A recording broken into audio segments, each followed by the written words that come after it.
We're joined by two professors to help us figure it out. First of all, the Dean of the UPSA Law School, Professor Kofi Abuchi, will be joining us. But right now, to kick things off with us, the Professor of Political Science at the University of Ghana, Ransford Jampo, is on the line. Prof, good morning to you. Good morning. Thank you so much for making the time. Now, Prof, you have some form on this matter. When the Right Reverend Professor Michael Quay made the original ruling, you had a lot to say about it. You seem to still hold the position that this ruling is problematic. However, the current speaker, has made it. What next? Well, I've argued that both the former speaker, Professor Michael Quay, my teacher, and the current speaker, Abam Badren, were both wrong in interpreting Article 97(1)(j) and H the way and manner they did. Lawyers and students of law, oftentimes they look at what the law says. But for we as political scientists, we always want to go and look at why the law was made. So if you appreciate why the law was made, then you know the spirit of the law. So if you combine the spirit of the law with its letter, then you are able to get a better understanding of the law. And I think that so far the two speakers have just looked at the letter of the law and given their own ruling. So you see, Article 97(1)(j) and H state that a member of parliament shall vacate his seat in parliament if he leaves the party of which he was a member at the time of his election to parliament to join another party or seek to remain in parliament as an independent member, or if he was elected a member of parliament as an independent candidate and joins a political party. Now, this law, within its true context, means that an MP must vacate their seat if they switch political parties during their term. If they switch political parties during their term, or if they attempt to continue serving as independent MPs after having been elected on a party ticket. Now, this is designed to prevent party hopping or political party defection within the same parliamentary session. Now, similarly, an MP elected as an independent candidate must vacate their seat if they join a political party during their term. Again, this ensures that an independent MP does not undermine their independent mandate by aligning with a political party after being elected. Now, this law was introduced. This law was introduced in the 1969, 1979, and 1992 Constitution simply to prohibit carpet crossing within the same parliament. It does not concern an MP's intentions for the next parliament. Now, one can only appreciate this reasoning by understanding our political history that serves as the spirit that brought this law into being in the first place. So I ask, what was the historical antecedent to the law? Please, in 1958, following the passage of Kwame Nkrumah's notorious Preventive Detention Act, some opposition members were arrested and detained. I don't know whether you know the focus of the PDP, Preventive Detention Act, but it was a law that allowed Kwame Nkrumah to throw suspected enemies into jail for at least 5 years. You go in for 5 years before you come for your matter to be heard. Before you are told why you are even thrown in for 5 years. Yeah, anyway. The Preventive Detention Act. So, under the aegis of the Preventive Detention Act, some opposition members of parliament were arrested and detained. Now, these include Victor Owusu, Ara Amponsa, and a host of others. K. Buzia has fled the country just to avoid being arrested and detained. Now, out of sheer fear, some MPs of the Northern People's Party, including Yakubu Tali, J. Brima, and even the father of our current vice president and flag bearer of the NPP, Dr. Bawumia, had to cross carpet to join the CPP in order to avoid the harassment and intimidation from Kwame Nkrumah's CPP.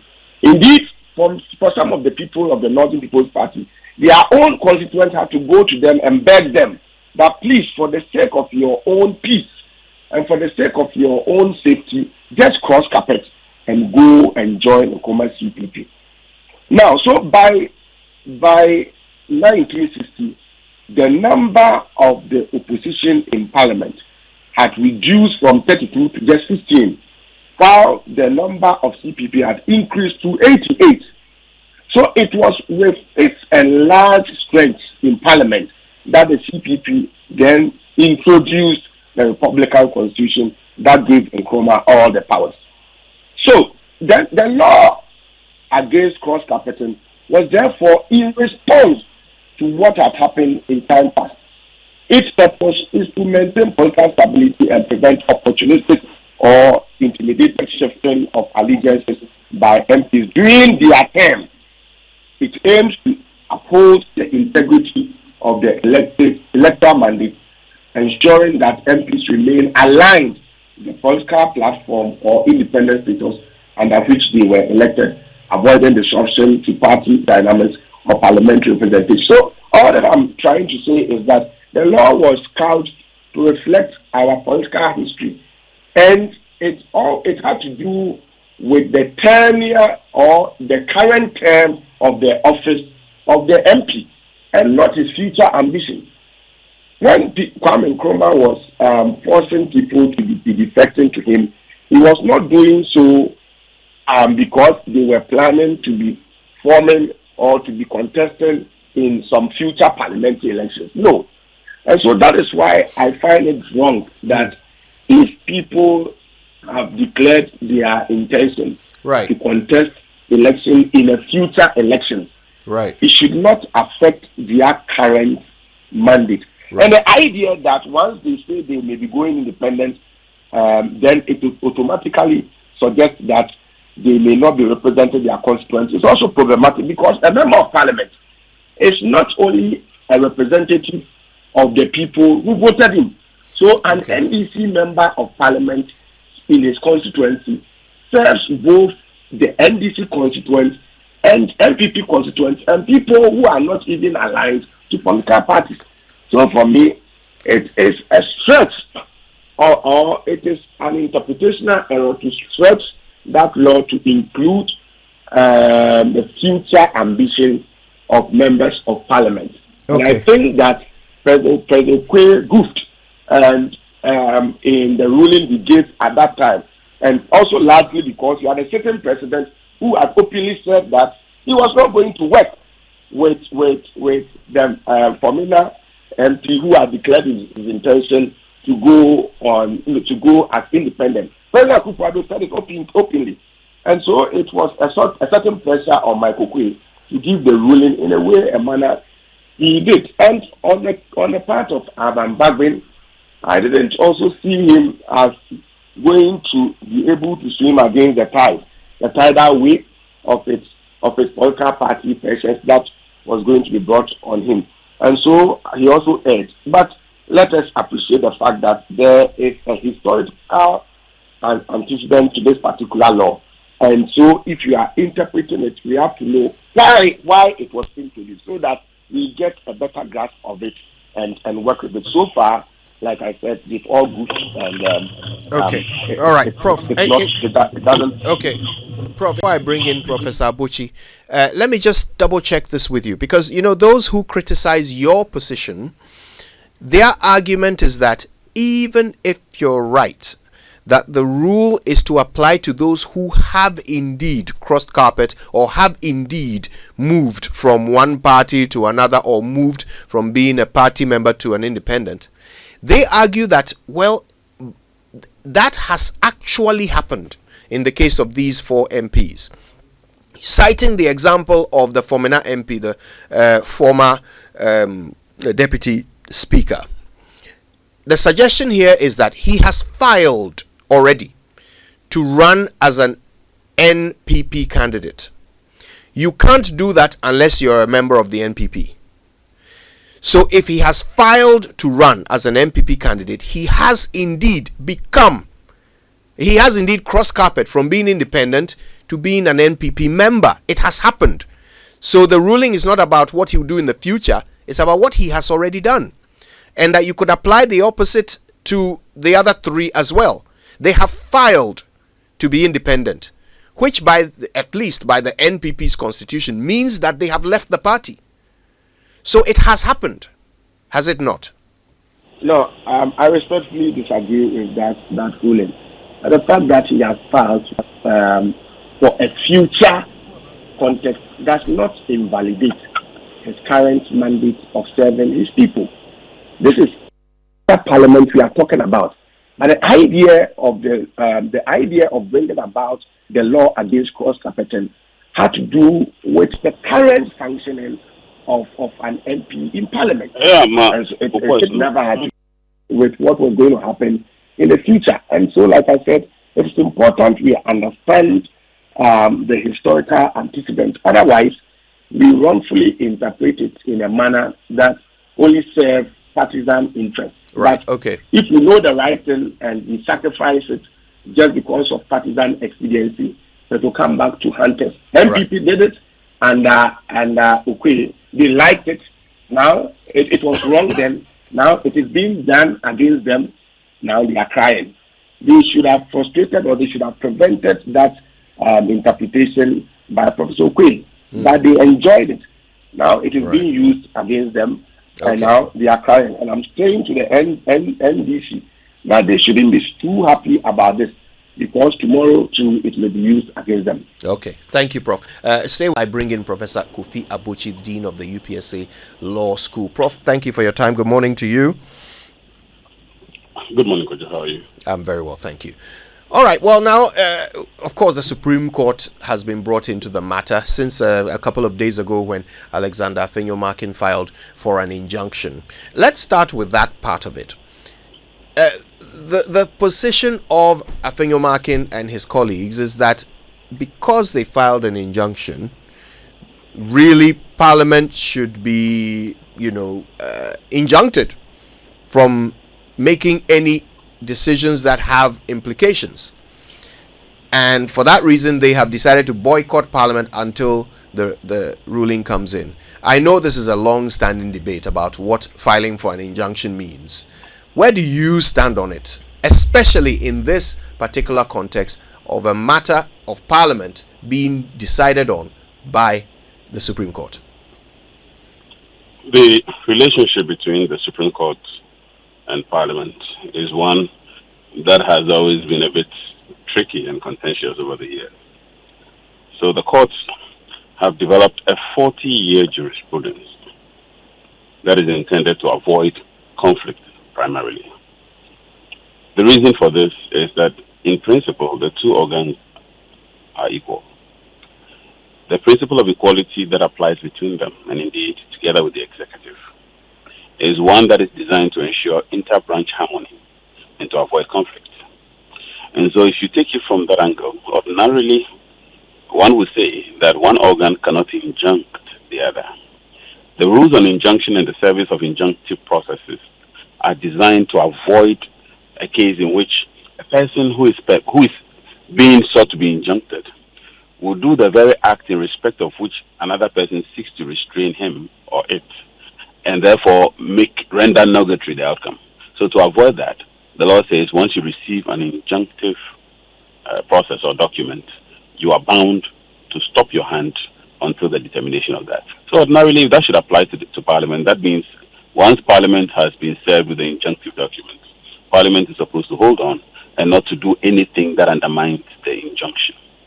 But as I said, and I've said before, I think the difficulty with constitutional cases is whether or not a person who has a constitutional mandate to do something can be injuncted from performing his constitutional mandate, and in this case, Parliament, injuncted from performing its constitutional mandate.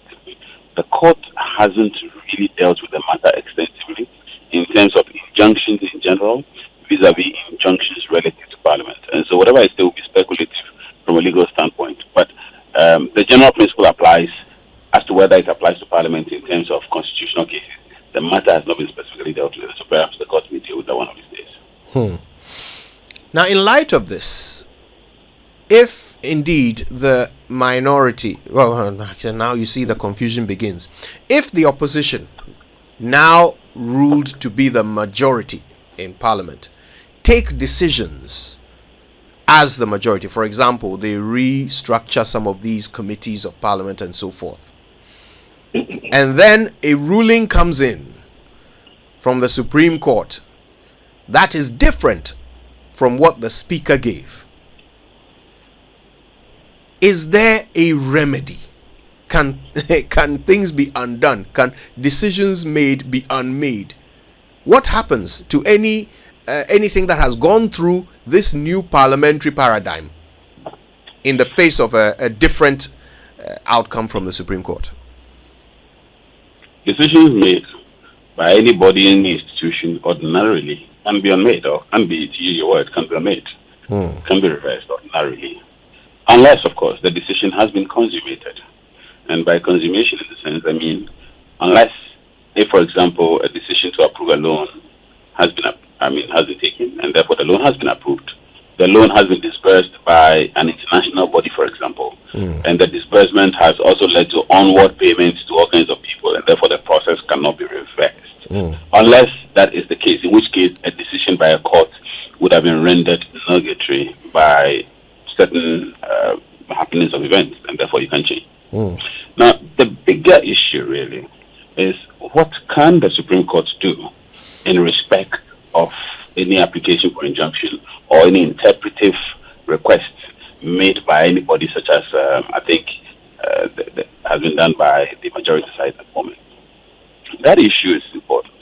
And the reason it's important to look at is because the Supreme Court has a 40-year jurisprudence, starting from Tufo and Attorney General, affirmed in 1996 by the J.H. Mensah case, in which the Supreme Court stayed true to the cause by deciding that it does not interfere in happenings within Parliament. Therefore, in terms of the internal administration of Parliament, the Supreme Court says it is not interested. And the reason for that, as I mentioned earlier, is that the court seeks to maintain and ensure inter-branch harmony by avoiding conflict, because they both have different jurisdictional mandates. The court doesn't want to go inside Parliament.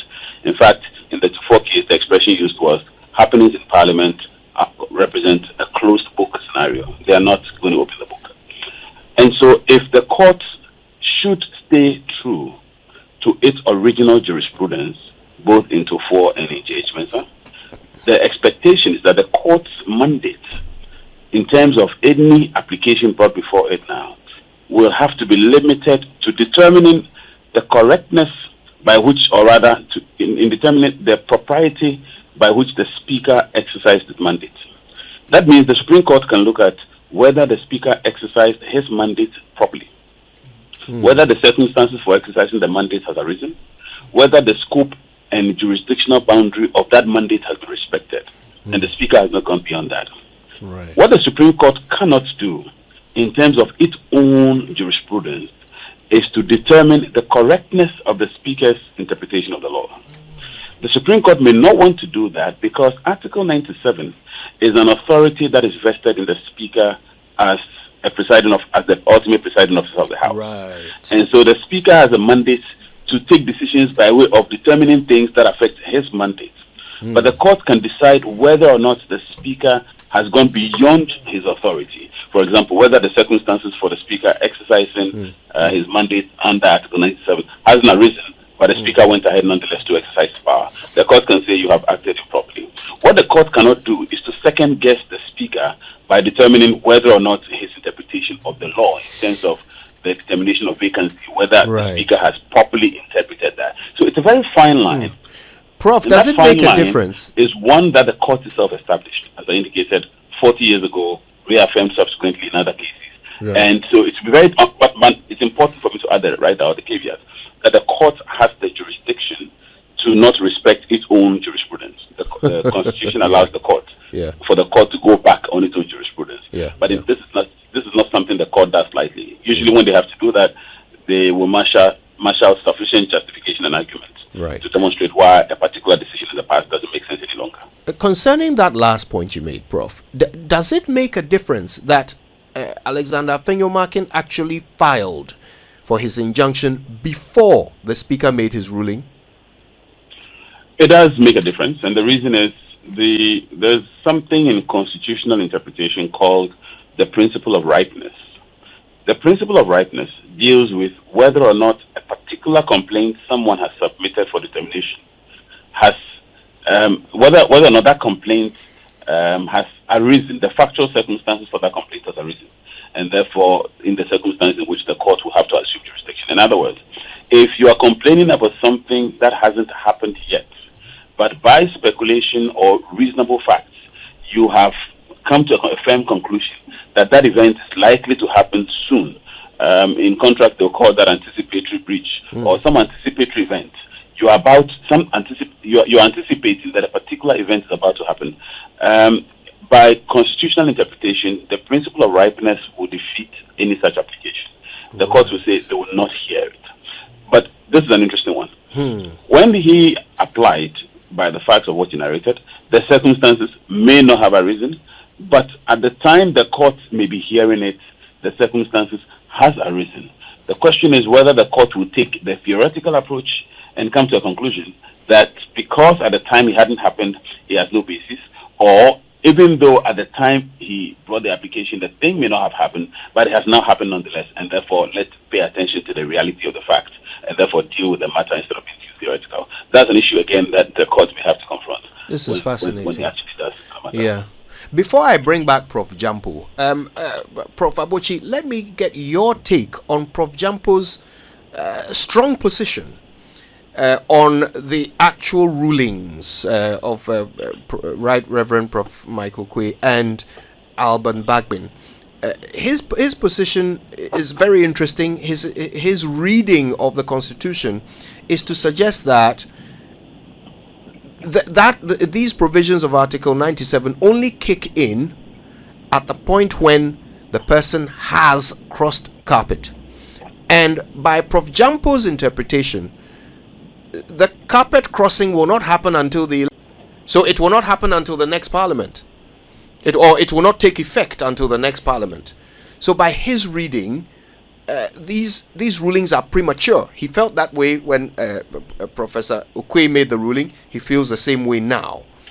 And those who oppose him suggest that, well, by filing to run as an independent, in the case of 3 of them, or filing to run as an NPP member from being an independent, in the case of the Fomena MP, by making those filings, they have in effect crossed carpet. They have in effect left their parties, or they have in effect joined, in the Fomena members' case, joined a new party. So it has happened. I wonder what your reading of the Constitution is. Has it happened or not? Okay, so again, it's not exactly smooth sailing terrain. And these are developing things and developing times. And so a lot of things may be the subject of personal readings and speculative interpretation. But the question that should be asked, again, I like to break these things down for purposes of, all of us then thinking through our various or respective positions until, of course, the court speaks. Now, here's the thing. The Article 97, which is the subject of contention, is the clause or provision in the Constitution that promotes what we all call identity politics. It essentially says that the Constitution will recognize your identity in Parliament for purposes of two things. One, for purposes of your membership of Parliament, but also two, for purposes of your recognition in Parliament. It's important that it's important that Parliament recognizes you for who you are and therefore identifies you as such and makes appropriate note for your contributions or whatever it is that you make or you do in Parliament. So the Constitution promotes identity politics under Article 97. And the reason, as I explained, I think a day or two ago, in respect of same subject, is that you have stood on the ticket of somebody, something on a certain platform or on your own personal position. In respect of that, you have been voted. The electorates are not to be defrauded. So essentially, the Constitution is saying you went with one promise, and that promise may have substantially inspired you being voted. Having come into Parliament, you will not be heard to now say that for whatever reason you've changed your mind. And so the side in respect of which you came into Parliament, you're no longer belonging to that side, and that you now belong to some other side or you belong to yourself. That is the essence of Article 97.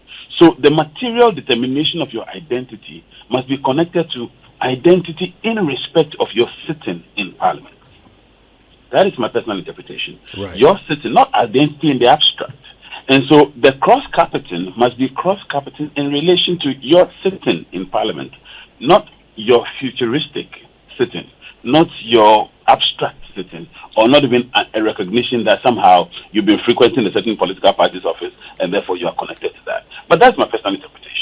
I think that it has to be connected. It has to be connected to your sitting, because the purpose for that is the purpose for the restriction and therefore the promotion of identity politics is in respect of your work, your business, your connection to Parliament and the things that you're doing in Parliament, so that you do not participate in Parliament for one reason, when in reality you told the voters that there was another reason for which they should have voted into power, and therefore you have voted into power. Again, as I indicated, it's my personal interpretation. Sure. At this stage, a lot of facts are developing, but the person who has the authority to make such factual determinations is the Speaker. So that's the material part. And as I already argued or indicated, it may not even lie in the mouth of the Supreme Court to second guess the Speaker, because this constitutes an internal happening in Parliament for which the Speaker will have to make those determinations over a house he presides. What the Supreme Court can do is to question whether or not the circumstances for the exercise of the power has arisen, or whether or not he has exceeded his interpretive powers or something that he might have done, which the Constitution doesn't promote. But I'm not sure whether that may have been occasioned at this stage, or whether or not the court will come to that conclusion. Right. Prof. Jampo, let the political implications, it's not, I keep wanting to call them the majority. The NPP has decided not to do business until the Supreme Court ruling comes in, whenever that will be. Who loses the most from this arrangement? The NPP or the NDC in Parliament? It's a difficult situation. I think the best thing that they have to do is to be in Parliament and to ensure that they continue to contribute to parliamentary sittings, and because I don't know what is going to happen. It means governance essentially is going to grind to a halt if you are not going to be doing government business, and I think that would also not augur well, even though we have a few months, a few days, a few weeks to elections. There are government businesses that will have to be tabled and discussed. I think in his opening remarks, when this Parliament recently resumed, Afeni Martin spoke about so many things that were going to be done by the Parliament. And so if suddenly you boycott Parliament, then it means all these things are not going to be done, and it may be difficult. So I think that they shouldn't be emotional about it. Like I said, if you sacrifice what is right on the altar of political expediency, it comes back to haunt you. I disagree with the ruling of Professor Michael Quay, and I'm happy that Professor Abuchi said his interpretations are personal and his personal views. I still stand by my own interpretation and belief of what has happened, and insist that an understanding of the historical antecedents of this particular law would help us to appreciate what the law really is and how it ought to be applied. So they misinterpreted and misapplied it the last time. Today it happened, and I think they should just be licking their wounds and just not be overly emotional. Go back to the floor of Parliament and see how they can work with the other side to ensure that the ideas, the bills, and the kinds of things that were outlined to be done in the last minute of this season of this Parliament will be done for the betterment of the interest of Mother Ghana. So staying at home and boycotting parliamentary sitting, in my view, is not the best thing to do. And then also, I am wondering whether, even though Prof. Abuchi has said, espoused expensive view about it, I'm wondering whether the Supreme Court will really want to overturn a decision of Parliament. Because in terms of a hierarchy of structure and power within our governance setting, the three organs of government are the same. And if you really want to look at assess their strength, I mean, when we were in secondary school doing O-level government, we were told where sovereignty really resided. And we said sovereignty really resides in Parliament, because it is within Parliament that all Ghanaians have representation. It is not all of us who voted for President Akufo-Addo. Yet he was supposed to just garner 50% plus one of the votes to rule over all of us. But if you go to the floor of Parliament, everybody is represented there.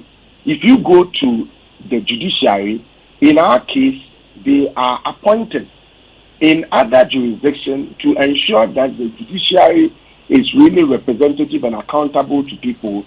Judges are actually elected by the people, but in our case, they are appointed. And so if you want to relocate where sovereignty is and who really is powerful, you would want to even place Parliament, over the judicial arm of government. But in theory, at least in theory, we say that all the three arms of government are at par in terms of power and positions and structure and all that. And so I would find it difficult to anticipate how the Supreme Court would want to overturn the decision of the Speaker of Parliament. Then you may be also setting a precedent that, well, anytime a Speaker gives a ruling, if you don't like it, go to court, and then the Supreme Court would also overturn it. Then, at the end of the day, how would Parliament then be required to function? So, yes, I disagree with the ruling of Speakers Bagbin and Okwei, but at the same time, I think it will be difficult for such wrongful ruling to be overturned. Right.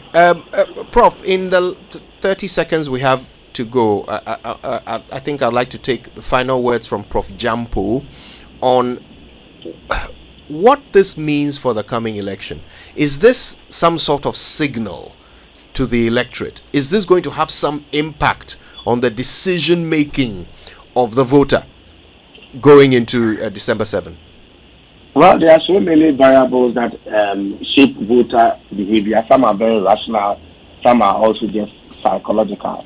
If you see that this particular parliament became a hung parliament, and then now, by happenings, power seems to be changing such that the minority is becoming the majority, then it has a certain psychological imprint in the psyche of people, especially if the opposition party decides to exploit it to their advantage. But in my view, the discerning Ghanaians have already made up their minds as to who to vote for already in the upcoming elections. And so, even though this may have some psychological impact, on the psyche of some Ghanaians, not all Ghanaians would really play into this.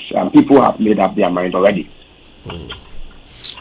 Okay, I want to say a big thank you to both of you. Prof. Kofi Abochi is the Dean of the UPSA Law School, and Professor Ransford Jampo is a Professor of Political Science at the University of Ghana. Very, very interesting, informative views shared by both of them.